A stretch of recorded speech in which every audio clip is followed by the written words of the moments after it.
For the first time since 1865, Juneteenth is being celebrated across the country today as a federal holiday. And there have been dozens of events all across Middle Tennessee, including a few right here in Nashville. News Channel 5's Chris Davis takes us to one that blended a nod to history with a little creativity. Oh, that sounds good. I think I just said it one more time. While the concept of Juneteenth has been around for decades,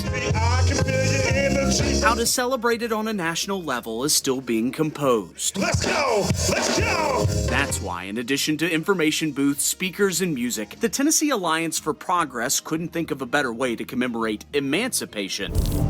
Doing a rainbow swirls for the LGBTQIA community.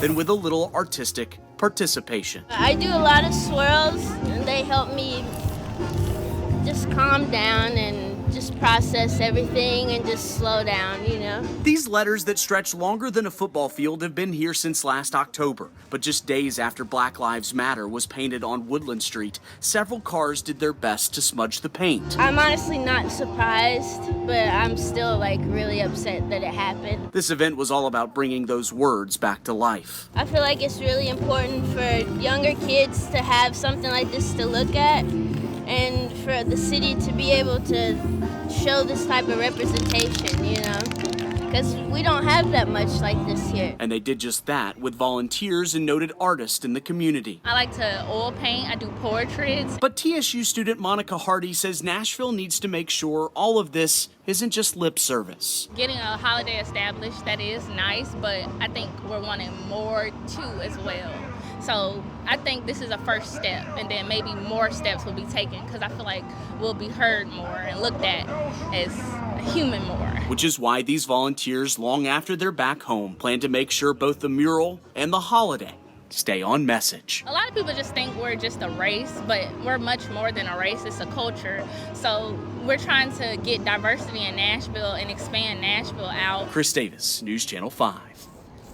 Juneteenth marks the day, June 19th, 1865, when the last slaves learned of their freedom in Galveston, Texas.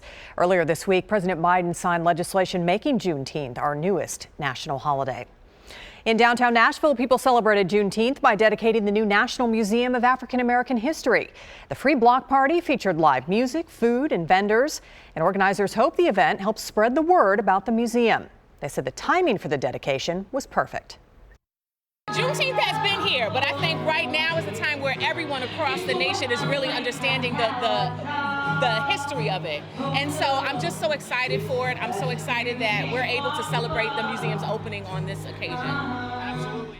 The museum opened in January, but today marked the official dedication. And in Franklin, the 17th annual Juneteenth Festival at Pinkerton Park featured the unveiling of a new historical sign. It tells the story of Major General Gordon Granger arriving in Texas on June 19, 1865 to inform enslaved people they were free. Prior to that, the Union General was stationed in Franklin at Fort Granger. Leaders with the African American Heritage Society of Williamson County hope that the sign helps people learn about Franklin's ties to the holiday.